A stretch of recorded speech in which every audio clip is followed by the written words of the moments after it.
Annonceurs, entrepreneurs, promoteurs et chefs d'entreprise, choisissez dès à présent votre meilleur partenaire média, Ideal Production. Ideal Production est basé à Cotonou au Bénin. Ideal Production, le partenaire exclusif de Sika TV en Afrique.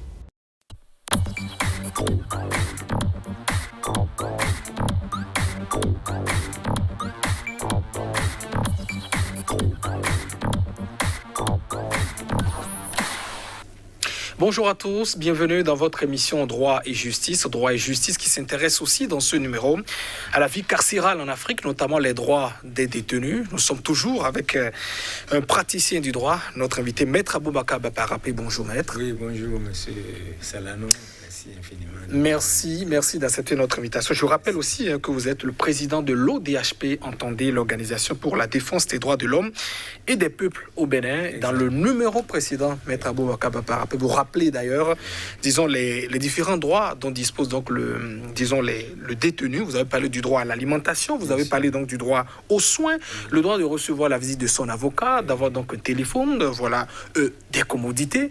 Et la question que je m'en vais donc vous poser, Maître Aboubakar Baparapé, ces droits dont on parle, sont-ils échus aux détenus ou bien ça dépend aussi des catégories de détenus? Je veux parler peut-être des délinquants primaires ou secondaires. Non, il n'y a pas de tel que tu es détenu, vous avez tous le même statut. Au plan international, vous avez tous les mêmes droits. Évidemment, et vous savez, en matière pénale, on parle de la personnalité du délinquant. On en tient compte. Vous, Monsieur Salano, je ne vous le souhaite pas. Journaliste, et vous vous retrouvez, je dis je ne vous le souhaite pas, si éventuellement vous vous retrouvez dans cette situation, mais vous êtes un journaliste, on ne va pas vous traiter comme on appelle un élément déclassé, comme on appelle comme on dit, de junkie, tout ça quand même, vous êtes un journaliste, et vous voyez les cinq doigts de la main, ils ne sont pas égaux. Donc la nature elle-même a créé les inégalités. Donc de sorte qu'il y a toujours des traitements de faveur qui sont faits en fonction de ton statut social. Et en matière pénale, c'est très important. Lorsque le statut social compte beaucoup. C'est pourquoi d'ailleurs, vous allez voir, en prison, il y a à Cotonou ici, on dit bâtiment ministre, les hautes personnalités qui sont en difficulté avec la loi, on leur fait une situation particulière, mais les autres, quand vous allez, ils sont entassés comme de la sardine. C'est une rupture d'égalité devant la loi, non? Comment?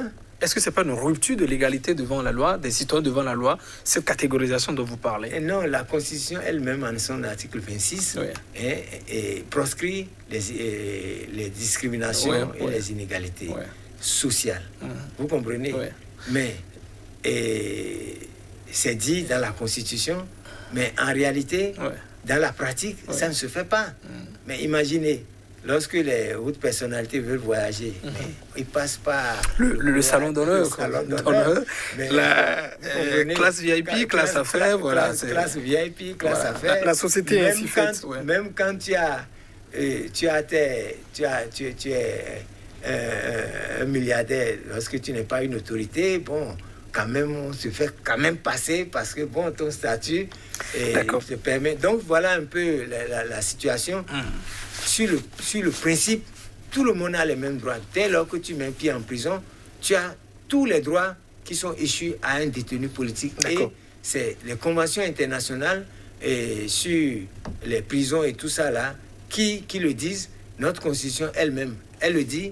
Donc, il faudrait le respecter. Et la violation par les régisseurs et tout ça là, donc devrait normalement être sanctionné par les autorités. Nous allons aller un peu dans les détails, Maître Aboubakar Baparapé. Vous avez parlé, disons, du droit des détenus à l'alimentation. Qu'est-ce que cela regorge? Est-ce que c'est la prison qui nourrit le détenu ou bien la personne a aussi le droit d'amener le repas de son choix?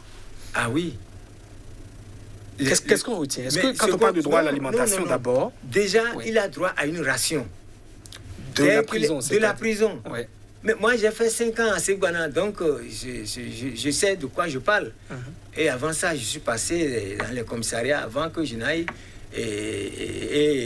au camp Séropéra. Vous parlez des moments forts de la Révolution. Moments forts de la Révolution. Camp Séropéra d'abord commissariat, camp Séropéra, ensuite et Segbana. Donc, je connais parfaitement toutes ces étapes-là. Alors, donc, dès que tu arrives, normalement, la loi dit que la prison doit t'alimenter. Vous avez droit à combien de rations, voilà, par jour? Bon. C'est midi et soir, notamment bien même le matin, vous avez droit à un petit déjeuner quand vous êtes détenu. Bon, ou bien ça varie en fonction des prisons. Actuellement, je ne sais pas, mais en tout état de cause, vous avez droit à une ration. Je ne sais pas si c'est 2 fois par jour, mais en tout état de cause, vous avez droit à une ration. Je ne sais pas si le petit déjeuner y compte, mais en dehors de ça, vu le temps que vous devez passer en prison, tout ça, il y a des mécanismes qui vous permettent donc de faire votre propre cuisine. Tout ça, si la ration qui est donnée par la prison ne vous agrée pas, parce que c'est pas toujours, et comme c'est une alimentation de masse, et tous les soins nécessaires n'y sont pas apportés, et puis bon, vous voyez. Donc autrement, ça, si vous avez la possibilité... Ça, c'est un. Oui. Deuxièmement, j'ai dit, vous pouvez préparer vous-même, créer votre popote et la suivre. Troisièmement, vos familles peuvent vous amener à manger à l'occasion des visites. Vous comprenez? Aussi longtemps que vous êtes là, si vous avez les moyens, si vos parents sont là, donc on vous apporte à manger. C'est pourquoi on préfère toujours que le détenu soit dans son environnement sociologique, familial, pour permettre aux gens de leur apporter à manger. Imaginez, nous on était à Segbana, on était interdit de visite. Personne ne pouvait venir nous visiter. Alors, c'était une violation de nos droits. Mais aujourd'hui, ce n'est pas le cas. Les parents peuvent venir voir leurs parents. Mais aujourd'hui, au jour où je vous parle, par rapport aux détenus, aux arrestations massives que nous connaissons au Bénin, les parents sont interdits de visite. On met devant le Covid, tout ça. Donc, on parle de remise de repas. Alors, c'est une violation de leurs droits. Est-ce que ce n'est pas une manière aussi de protéger disons, les détenus qui viennent d'être incarcérés? Oui, nous sommes d'accord pour la protection, mais nous sommes aussi d'accord pour le respect des droits, parce que en Europe, vous voyez, on a fait des barrières. Et je crois que j'ai souvent rendu hommage, on va me dire mais que c'est un geôlier quand même. Non, quand quelqu'un fait bien son travail, l'ODHP n'est pas là pour tirer à boulet rouge. Le directeur général de la prison, sur mes propositions, donc, a fait pour les avocats une barrière vitrée. Vous parlez du cas du Bénin? Oui, le cas du Bénin à la prison civile de Missirité, où il a fait une barrière très bien. L'avocat rentre dans son box et le détenu est également dans son box, et vous parlez à travers la vitre qui est bien sûr perforée. Vous comprenez? Donc, on peut faire ça pour les visiteurs de façon grandeur nature ou avec des box où chacun reste et voit son parent, parle avec lui, etc. Les questions de moyens sans doute aussi qui se posent, oui. Quand l'État vous arrête, l'État doit mettre tous les moyens pour pouvoir protéger vos droits. D'accord. Mais c'est ça le problème. Non, mais maître, le temps est court, vous savez, on doit aussi le gérer. À part, au-delà du droit à l'alimentation, vous avez parlé également du droit de visite de vos parents, de vos avocats, et de téléphoner les avocats. Surtout les avocats. Les avocats et les parents. Parce que si vous n'avez pas, bon, pour ceux qui ont les moyens de prendre d'avocats, mais il faut que l'avocat vienne te voir.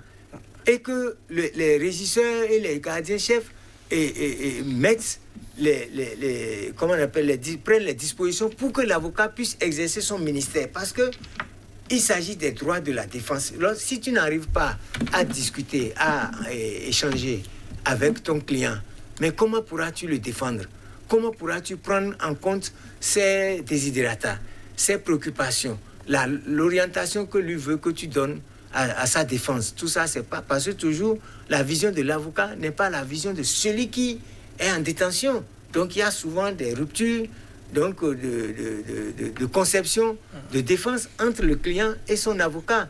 Mais tout ça là, ça doit être coordonné en permettant à l'avocat, donc conformément à la loi, de prendre visite à son client, d'échanger avec lui autant que faire se peut, qu'il lise tous les actes que vous prenez en sa faveur, qui donne les corrections nécessaires, etc. Ce qui n'est pas le cas. Dès que tu veux remettre un acte à ton client, tout ça là, actuellement, mais on dit, ah non, maître, vraiment, il faut nous protéger. Non, il ne s'agit pas de protéger un gardien, mais il s'agit de faire son ministère. Alors, vous parlez aussi du droit de téléphoner, également du droit d'avoir des Ah oui, de téléphoner. Mais écoutez, si vous avez envie de causer, de discuter avec votre avocat, mais comment vous allez le faire? Si vous avez une affection, ou bien que vous voulez, de vos enfants, de vos parents, vos enfants, vous voulez parler avec eux.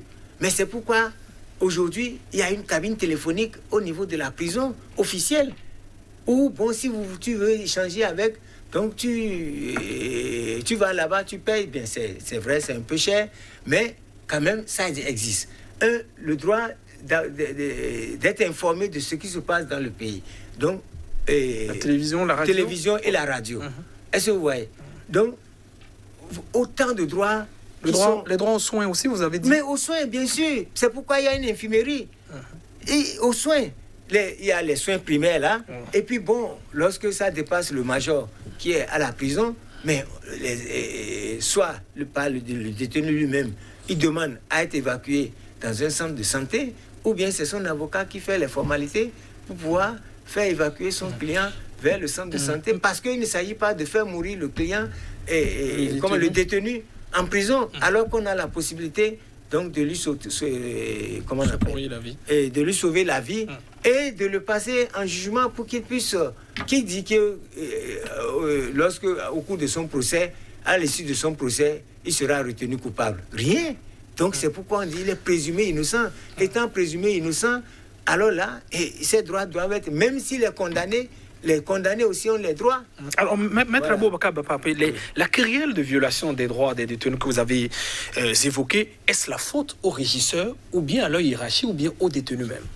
Non, le détenu n'a aucune faute. En tout cas, vous, de votre... Non, moi, de mon côté... De vos nombreuses années de pratique. De pratique, et sur là, le détenu n'a aucune responsabilité, tant la gestion donc, de sa détention, c'est plutôt les régisseurs, les gardiens-chefs, les petits soldats qui sont là pour aider. Un soldat. Comment? Oui, petits soldats, vous parlez des hommes en armes ou bien des... Non, c'est comme ça. Des sous-officiers, comme vous le dites, mais des hommes de rang. Les hommes de rang, parce que ce n'est pas le régisseur qui est derrière.